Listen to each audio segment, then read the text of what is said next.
All right. It did that. We're not live again, but we are live. What's up, dude? We're live. Uh, it's Saturday. It's really beautiful outside, so I'm going to get outside today, allergies aside, and we're going to have a little barbecue and all of that. But I wanted to come in here and chop it up with you Saturday morning, like we do every weekend, and talk about what we've got going on, wins, losses, things that are distracting us, things that we've figured out of how to dial in our focus and I don't know, get a win. We had a nice pre-chat. I don't think we can talk about all those details live right now, but it'll be nice to see them kind of unfurl. But yeah, we're going to talk collaborations today, which that's your favorite thing, dude. That's my favorite thing. I think people are they're sleeping, man. They are asleep. And I'll ask you this question live. It's the question that I asked you before we went live is, if I told you that you had the opportunity for the things that you're working on right now, if I told you that before we started talking every single day, even just a year ago, you'd think that I was crazy. I would think that. Yeah. So just to be we had a chat before this, and I can't, like you said, we can't get into it, but I'm collaborating with another gentleman in the space that I'm in, and this is like something I've been working on for Callie. How long have we been working on this? Like, I mean, we outlined your program, worked through all that, which turned into your book, which turned into your program. We did that last August. Yep. And we've been working on the marketing systems. We've been working on testing clients. You've been coaching clients, of course. Yeah. Right. But yeah, we've been working on it for almost a year. Yeah. And it's easy to get discouraged with those things. There's a lot of knuckleheads out there saying that they can do what you can do. Yeah. It's ridiculous. That's really false, but. Okay. Well, and the thing is, like, the point is like, as people with ADHD, sometimes we could see things and we had this conversation a second ago, but this is still really important because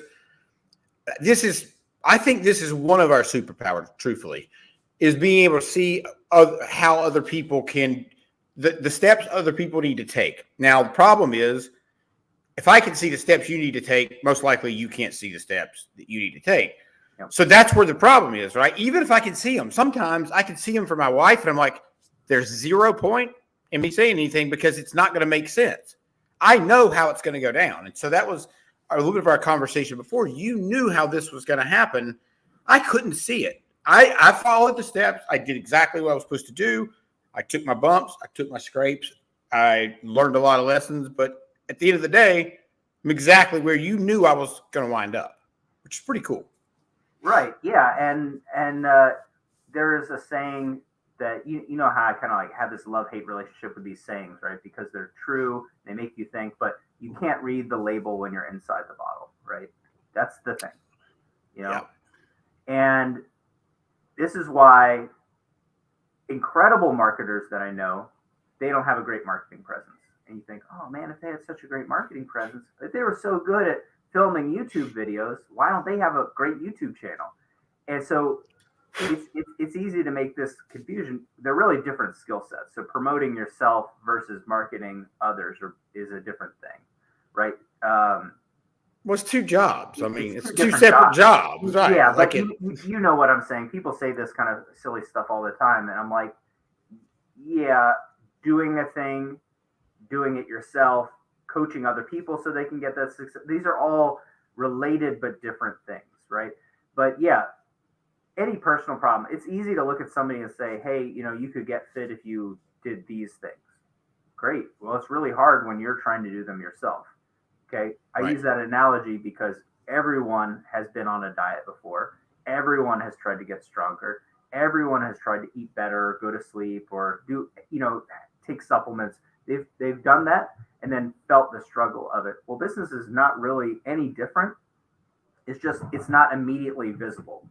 People try to confuse you with a fancy car or a cool Instagram that they are successful. In reality, they won't eat their spinach, right?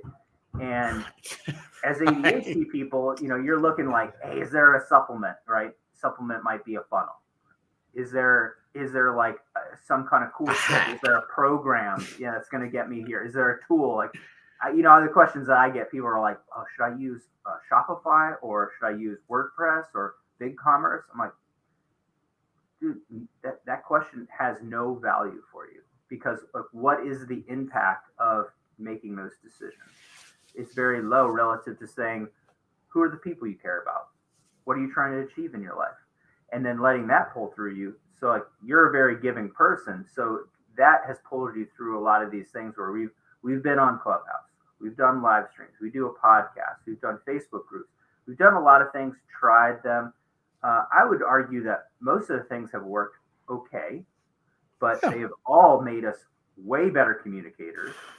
Yes. I was watching a video of yours from a year ago, and I think our first live stream was maybe 2 years ago that we did in my shop. Yeah. Oh, wow. Yeah. And I was like, man, our content's so much better now.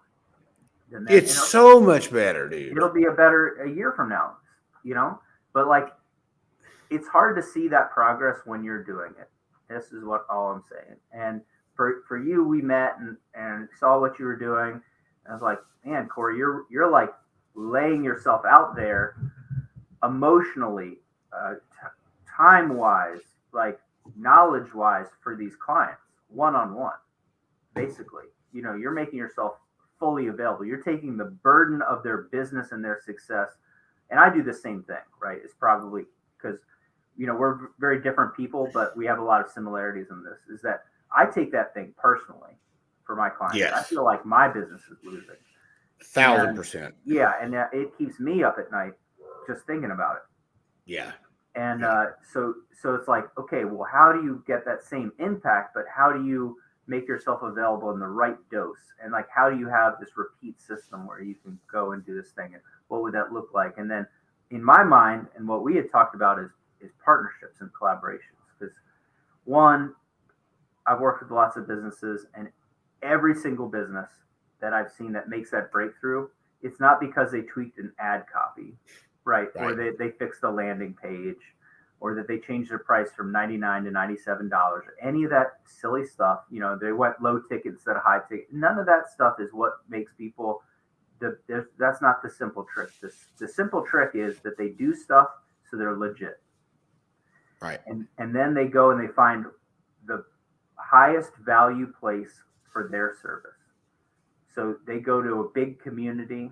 They go to where the need is and say like, hey, my name's Corey Barrier. I am the sales CEO. I see that you have all these people and they're in need of my service. And then a lot of people tell you no. And one person says, you know what? I think this would really unlock my business. So I'd like to explore that opportunity with you. And dude, everybody I talk to, whether it's in e-commerce or it's a service business or it's one of our friends or a coach, they're like, why would they choose me instead of this other fancy person? Like, because you're the one that's going to ask. Yeah. You're the one that's going to do it. There's other people, their head's so far up their ass, they're never going to do it. Right. But the other thing too, Callie, like I know, like I wouldn't do a proposal for somebody if I didn't know for a fucking fact I was going to be able to follow through on it. And so I think that's another part of it. Like and that goes right to what you're saying. You have to be, I hate the word, I don't hate the word authentic, but God knows people throw it around all the time. But you have to, especially now, because there's so much out there that's inauthentic. God knows, especially in the e-commerce space. Well, everywhere, right? Let's just talk about this idiot in North Carolina, right? Completely shit on the solar industry. They get been shit on already, right? The solar industry gets shit on constantly. And now this guy in North Carolina has just proved everybody right. Yeah, exactly. And it makes everybody's job harder. Now, if you're a great copywriter, a great salesperson, great marketer, it kind of makes your job a little bit easier to get in there. But the trust is already gone. You have to then build trust around yourself and your company. You have to figure out how to build that gap again. But we've experienced this with the leads companies right? Yeah. And we're going to have this Yeah. conversation coming up too, because there's massive opportunity in failure. But I see this with the ads people. I see this with the funnel people. You see it everywhere because people are selling a tactic, a piece of what you need to be successful as the business itself. Yes. Yep. And they're saying, if you have this piece of software, you're going to be successful. I'm like, couldn't be farther from the truth. The only thing that I see that is universal to high performing organizations is that they have a leader that's fairly aligned with the culture of the people that they have. And that, go ahead. Yeah. So like it might even mean that they have like a demanding kind of a prick boss, but like that's the culture that they have, and like that's helped them achieve a certain level of performance. And I mean, like there's basketball coaches that they're not particularly nice people, but they get stuff done. I don't think Nick Saban's probably like baking cupcakes for his Probably not. But it is in alignment with what their goals are and what their culture is. They're available, they're executing. And that's so important, dude. I'm so glad you brought that up, because and this is, I see this all the time, and with the companies that I work with, not seeing anybody in particular, doesn't matter. But at the end of the day, if the leadership and the culture is not aligned, you're gonna have problems, dude. Because those two have to be aligned. They have to be aligned. Or here's another thing: maybe you're missing the culture part, right? Maybe you don't even know what's culture. Yeah. Or you could be missing. Yeah, absolutely. They're really like there are two ways of looking at the same thing, right? Because culture is built from the top down. Culture is what we do. It's your business. People are like, yeah, I have a bunch of pricks that work for me. I'm like, well, probably you're either a prick yourself or you are an absentee leader. You're a business owner. You're supposed to be a leader. And so that's a common factor that I see, but it's definitely not like getting a tool. It's learning that tool. It's training it. It's making it ingrained in the culture. It's becoming the way that you do things, and for everybody to see success in implementing one of your techniques or one of our friends' techniques, or a program or anything, because otherwise it just sits there and then you say, that's not going to work. It's not going to work for me. Yeah, that's right. Yeah, but you have to execute. Here's the big catch, right? So we're talking about collaboration. We're talking about sales. So if you want to get this big partnership deal, which will, and I know that people think that I'm crazy when I'm talking about this, but then when I work with somebody, when I work with you, when I work with someone, and we start we look at like, how did this person become successful? How did this company be successful? This is always at the root. But what comes before that is that leadership piece, right? Because the answer is why you. Like, why would somebody want to partner with Callie? Why would somebody want to partner with Corey? Well, because you have something. You have a brand. You have a knowledge. You have legitimacy, past experience. And there's alignment, right? There's alignment with goals. My mission is to do this for this group of people. Great. My mission is to do something very similar for a very similar group of people. Bam. That puts you in this 1% or less elite group that has a business for a reason. Because if you look at most people, their business plan is, I'm going to do stuff and get paid sometimes. And like, if I'm trying to find strong partners, I want somebody that has a strong brand. And if they have a strong brand, it's because they have specificity, right? They have dialed in what they're talking about, who they're going to help, how they're going to do it, why they do it. And when you have alignment and you can have strong leadership, that leadership oozes out of your business. And that provides those hooks for somebody to come along and recognize your value and to bring it in. And so like, that's why we do things like the live stream. That's why I do things like the coaching. That's why I'm going to start a community program, because it's part of my culture of trying to help people. It's a way for me to get out there. It's a way to be a leader out into the space. And I'll tell you that doing that type of behavior has led me to big collaborations, to big deals, which I don't really talk about online. One, because I really shouldn't, and two, because if I were, it would sound so crazy to people, right? You know what I'm talking about, dude. I know it would. If people wouldn't believe you, because it is. It sounds crazy. Yeah, and so I can talk to somebody offline about it, but it's irrelevant to somebody's success. It's kind of how I feel about, like, if I had a crazy backstory, like I want to just show people, hey, here, very simple. I'm going to show you how you can be successful in your business. There's no reason. It's not because I was born with 3 arms, or like I used to be like a Volvo S60 and now I'm like a human boy, or whatever it is. It's not that. It's not that I have a simple trick.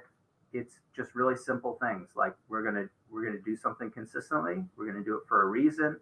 We're going to have a big goal in mind, and we're going to be aligned with a big mission. And we're just going to do these things consistently, and then we're going to figure out who we can do them with after we know who we're doing them for. And that brings these conversations up. And yeah, it's I don't know. For me, I don't want to post that stuff online, because then people want to jump. They want to say, that's the simple trick. I should partner with $1 billion company. I'm like, it's really not that simple. No, it's not. And there's no shortcuts. Like, dude, people think they're short. There's just not. There's not shortcuts. There's not tools that you can buy. Nobody's going to help you just jump all the steps to get to the top. Like, I just don't believe that happens too often.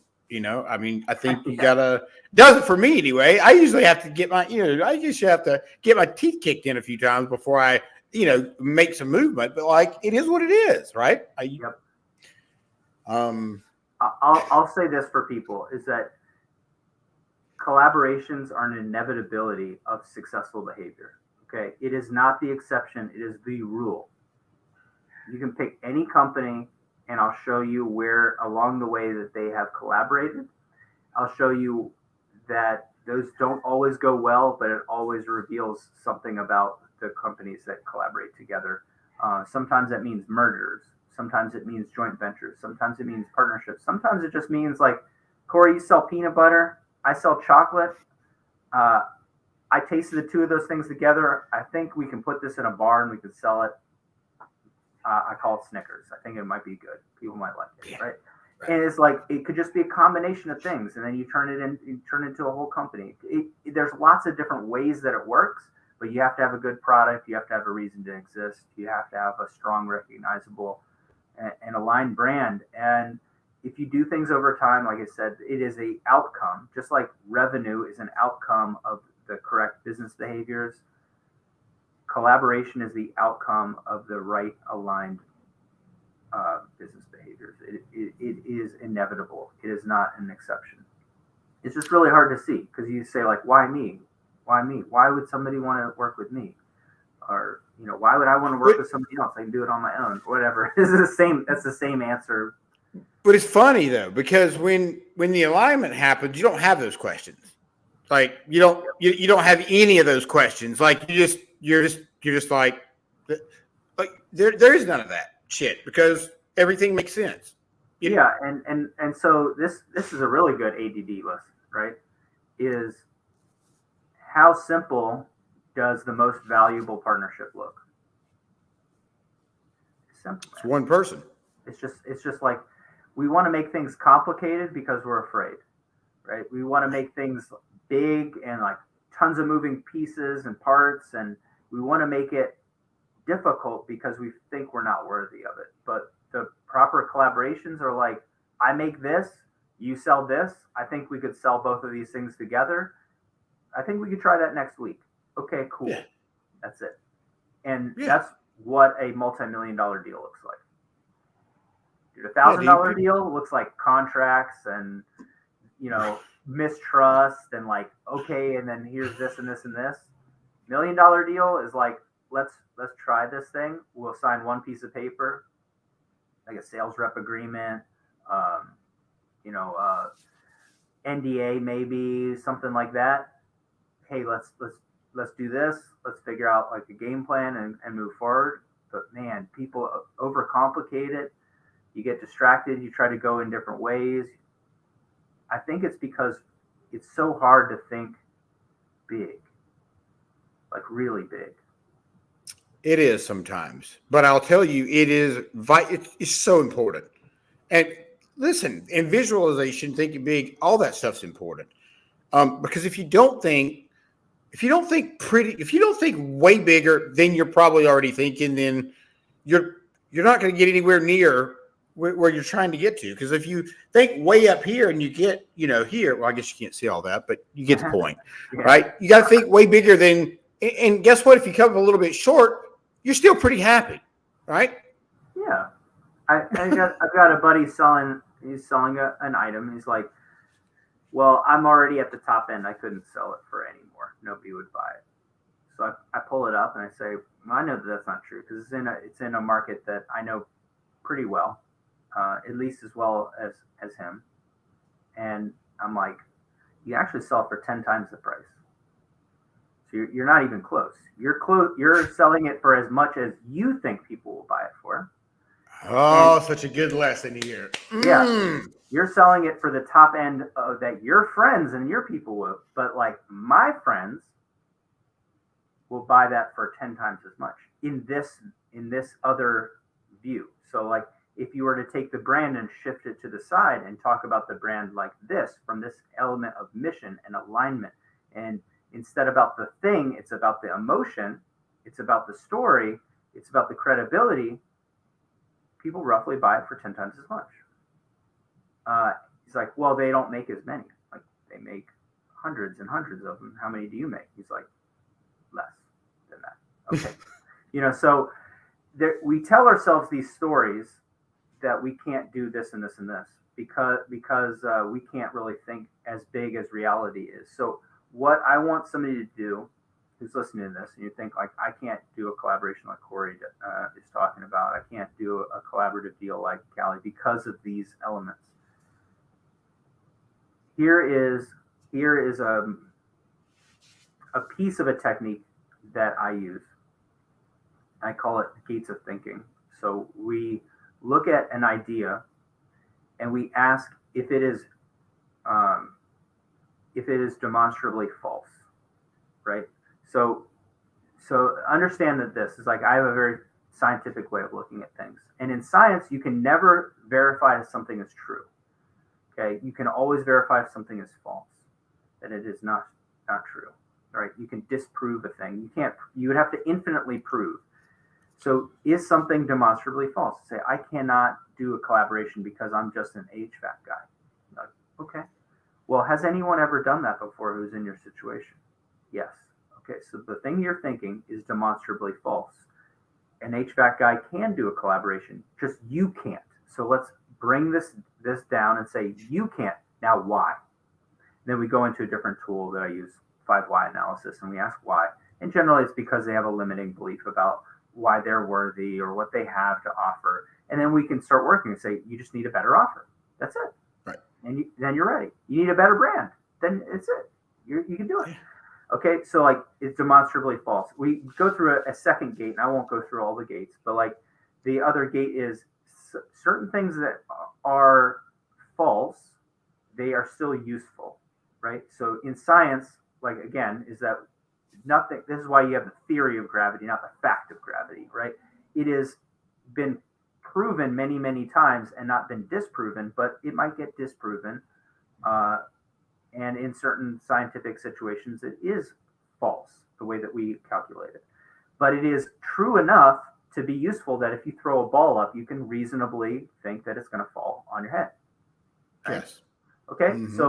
So like when we talk about these like business ideas or we talk about these beliefs that we hold, sometimes things are not true, but they're true enough to be helpful. So is an idea true enough to be helpful? I consider visualization one of those things. It is probably not true that you can visualize something and create the future, but it works well enough that you might as well do that thing. You might as well start planning your business, right? Because business plans don't work, but they work well enough that you'd be along the lines. Like creating your brand or thinking big, this is what we're talking about. It's not going to make a future reality happen, but it makes it possible, right? And so like it's not true, but it's true enough to be valuable. And when you think about these collaborations, you think about like I say you only need one relationship to change your life and change your business. Now those relationships can evolve over time, and I think that once you have one of those, you don't give up those relationships for anything. But at another level, there's another 10x and another 10x. So like whatever you can imagine right now, it's probably not what you actually deserve if you do the work.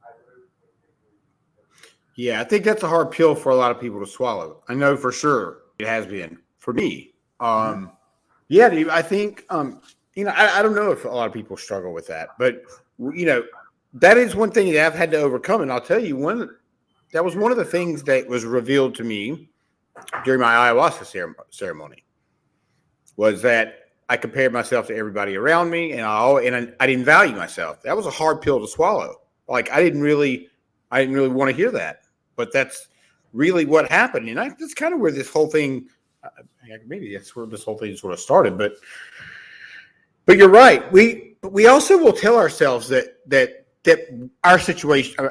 I'm coming back to the conversation. We also tell ourselves that we believe our own lies, right? And here, Ed says this: you don't have to believe everything you think.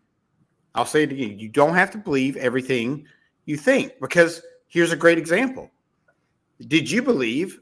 Did you 100% at 5 years old believe that Santa Claus was real? Yeah, I mean, most without a doubt. Yeah, 100%. All incoming input would say that is verifiably true, right? Absolutely. But now we look at it and we're like, well, that was false. So we didn't have all the information then. We had the information that we had to go on, and that was it. The point is like, you don't have to believe everything that you think, because sometimes our thoughts are shaped by maybe things that we're not even aware of course. Mm-hmm. That went way woo-woo, I think. But well, I say I get this is that like, and this is also is why I say like that ideas are like usefully true, right? Things that are false are usefully true. Like, did you believe in Santa Claus? Did you get a present? You did, right? Yeah. It was within its level of usefulness. It was true, but is like there's a whole world of information that's out there, and then at a certain point, it didn't matter for any kind of outcomes. In fact, your outcomes increased because then you had the ability to give gifts, to experience another level to things. But it was verifiably within like the sphere that you were in. It was true. Like it couldn't be disproven, is what I'm saying. And it was a useful thought. But like your brain thinks all these wacky things, and what people latch on to these things, and this is kind of a woo-woo thing, but like I'll tell you, I hate covering mindset stuff with clients because it isn't the way my brain doesn't think like that, but I realize that other people do. So I have to show up in a way that's useful to them. But like I don't think those same things. Like I just don't. Like I don't get motivated. You're not gonna go manifesting a bunch of shit this afternoon. You're not gonna rub some crystals. Well, it's because of this. Is people are like, I feel limited. And I'm like, I do not feel limited. Like I don't have that feeling. I feel like I'm limited because of situations that I'm resolving, but like I don't feel like my potential is limited. I don't experience those same things, but it is super common. Is that we focus on an area and we say like, I'm going to be the most successful HVAC person in my town, right?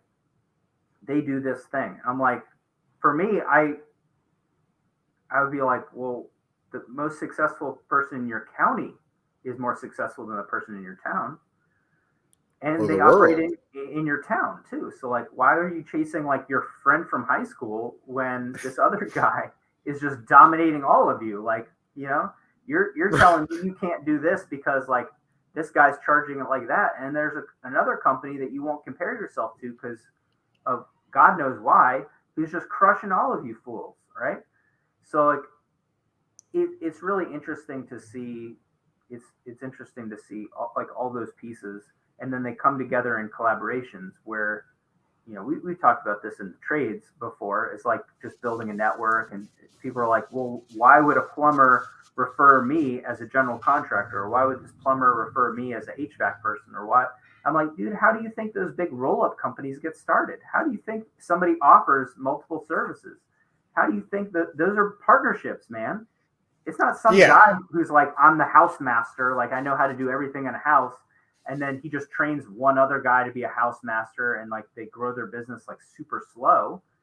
They start a partnership, and then it's not just an HVAC company, it's a plumbing and HVAC company, right? It's like, come on, guys, like there's one of those in every town in America, and I can point it to you, and that's like the weakest, most lame version of the collaborations that I'm talking to people about.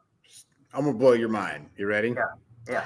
So the app. I can talk about the app, of course. Contractor.app. So this app, it was built literally to do exactly that. So the way they've got this thing built, and it's unbelievable. I'll be honest, it's great. Well, you've looked at it, but so the way they've built it is if I'm a plumber and you say to me, my air conditioner went out last night as well, then I'm the guy that knows everybody now because I've got this app that has all the people around me that have HVAC companies, and so now I'm the expert. I'm your guide. I'm your only person you're going to talk to because I'm also going to say, by the way, if you need a roofer or if you need a solar person or if you need whatever, I have a Rolodex full of people that I can refer out. So by the way, if you need any of those people, don't go looking it up on the internet. Just call me and I'll get you the number, right?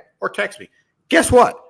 That person's never going to call another plumber to their house in their life other than you because you're their go-to guy. Do you think they're really going to do you think they're going to call you about anything unless it's important? If it's important, then you're probably going to get a referral fee. So how about that? Like, and that's the other. Well, I can't go into that part, but it's just like because we've talked to people about this, and I put it like this: how would you like to double the size of your business profit without hiring another single employee, without spending another hour writing another quote, having another salesperson, spending $1 on marketing, or learning any new skills at all? How would you like to double the profit of your business? And they're like, it sounds like a scam. I'm like, it's not. It's called referrals.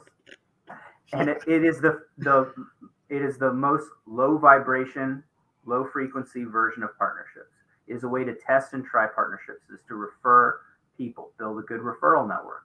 Then you start doing contracts and partners, like partner on bigger deals together. Then you can start talking about sharing back end and marketing and doing this and doing events and and he goes bam, bam, bam, bam, bam. And all of a sudden you're doing big things, but it starts with a simple referral and you can make a couple bucks off it, but you didn't have to do anything. Right. Right. But here's the thing. Yeah. I think it's important that you said the couple of bucks thing, because it's really important to point out that if you're trying to, if you see an opportunity to collaborate with somebody, don't be an idiot. Right? Don't be a freaking idiot and try to make $1 million off the deal, right? I'm saying it like a referral, right? Day one, yeah. Give me half your business. Give me 30% of all the referrals. Like, dude, just refer somebody one time. Like, build some equity in a relationship. Like, oh my God, it's like we're not getting married yet. Asking they're gonna get married. I think of it as like this: is like I'm about to go to the park and just walk up to random guys and be like, "Hey, guy, you want to start a soccer team together?" You're like, that's weird, man. You're going to get the cops called on you. Like, that's the kind of behavior. It's like, well, how about you start by bringing a soccer ball to the park? Maybe play in a pickup game that's already there, right? Before you're like, let's start a soccer league together. What's your name? You know? And that's what people do with collaborations. And they're like, Callie, collaboration. Nobody wants to collaborate with me, partner with me. I emailed Gary Vanderchuck and I told him, that I could edit videos for him. I'm like, he's got like a team of 50 people that do that for him already, right? One, that's not like a valuable thing to offer him, and that's a pitch. That's not really like a collaboration. So like, you're asking for a job. Yeah, you're asking for a job. Why don't you go collaborate with somebody down the street from you and like do that for them and do a really awesome job? And maybe you tag Gary Vee a bunch of times in videos eventually. But like, people are jump to the end, or they're like, yeah, I thought I could double my profit doing this thing, but like I've spent all week doing referrals and I'm horrible at it, and I don't have anybody in my network that I can refer to, and my business is still the same. I'm like, man, dude, everything's a skill. All right, learn to dribble, right? That's right. But the only way you're going to do that is practice. Yeah, practice. I don't know. You've got some pretty good techniques on how to do referrals, and it's really tied to good reputation management too, because you can tie like getting reviews and referrals at the same time. Like the strategy that you have in doing that we used to talk about on Clubhouse is like so dialed in. Dude, yeah. Only like the big roll up like plumbing companies, only the trades companies that are like, they're really, nationally successful. Like that's what they do. Do they do a referral and a review at the same time? And like, I just don't see anybody else doing that kind of stuff. No. It's so simple though. Yeah, it's so simple. I mean, and it's like another simple thing is if you're like, let's just say that you are a roofer or whatever. I see if anytime I see a roofer, like anybody putting a roof on a house, I always look to see if they have a sign in the front yard to tell me who they are. I always look to see if they make it so blatantly obvious they're there that everybody sees it. And like the answer to that is they don't. They just don't. And if it were me, everybody, at least 5 or 6 or 7 houses around me would know I was there for sure. Mm-hmm. And it's not like you got to knock on the door and say, hey, I want to put a roof on your house, right? You can knock on the door and say, hey, I just want to let you know we're making some noise. Let us know if we're bothering you. Not a problem. Everybody's getting a free roof assessment, and everybody's going to say, you can see our work because your neighbor got it. Here's your free roof assessment. This is how. Absolutely. Here's your free quote. Like, and dude, people don't do this, and it's just such a slam dunk. Like, all you have to do is you're in the parking lot. I have a bunch of townhouses. You go look. You're in the cul-de-sac. You've got a bunch of single-family homes. Be like that one, that one, that one. Because, dude, even I can look at a roof from the yard and see that it needs work on it. And like you as a professional, you can spot all that stuff. How long is it going to take you? 30 minutes? If it takes you more than 30 minutes, like you kind of suck at your job, right? I mean, technically you probably could go to Google. There's probably I know for a fact there's software out there that'll do it for you. I know for a fact. Fly your drone around for 15 minutes, right? Yeah.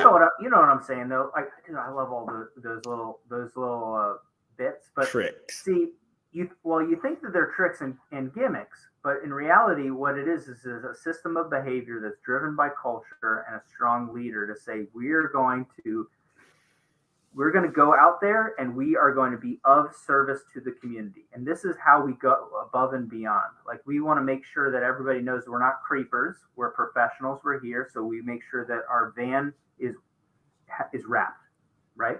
Absolutely. Yeah, it's good marketing, but everybody knows we're pros. We're not just some illegitimate group. We put the sign out front that says that we're going to be here. We let all the neighbors know that how long we're going to be there.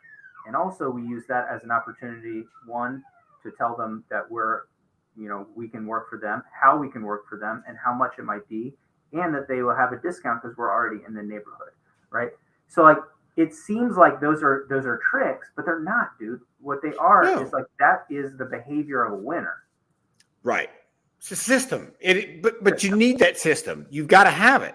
Yeah. If not, you're just flailing around like a fish out of water. Buying leads or whatever people are doing. Right. But you're right. I shouldn't have said really what the drone is the future. That's really what it is. Like that's where everything's going to be going. Mm-hmm. As far as like, I don't know if that made sense or not, but I think it did. Anyway. I'm loving this conversation. I got to go to a picnic. Yes. But I forgot about that. Sorry. Yeah. But look, everybody who's listening to this, Corey does have some really exciting stuff coming up. So there's so much stuff. But, we didn't even talk about my book. Totally forgot. Oh my God. Yeah. So that's right. You're talking about, working together pretty much every day for the last 10 months on the program and on different marketing aspects and, different deals and things. Dude, it was so cool to see the book come out because I'm like, man, those are the 9 steps that we worked on, right in your office. Like there's the content that we talked about on Clubhouse and then later on the podcast and like there it is to see it. But just quick plug, everybody. I like reading. I read through the Kindle app because I can read really quickly on my iPad. I like that. But like it's available on Amazon. Yeah, Amazon. Yeah. Yeah. You can just look up my name on Amazon and you'll find it right there. Yeah, I think it was like 9 simple. Yeah, $2. 9 simple steps to sell more shit. But it was number 1 in customer outreach, right? Customer relations, I believe. Customer relations, yeah. Yeah. So number 1 bestseller on Amazon in that category. Everybody should get it. Like it's dude, I was in number 15 for 2 days in 2 sales categories. So like that's pretty cool. Like that's really cool because there's a shitload of sales books out there. Yeah, I'm like, man, I got to get up off my ass and release this book. We have too many friends that have released one. Now you've released the book. I'm like, what am I? Come on. What is my life? What is going on? All right, later, brother. Hey, all right, see you, man. Absolutely, see you, brother.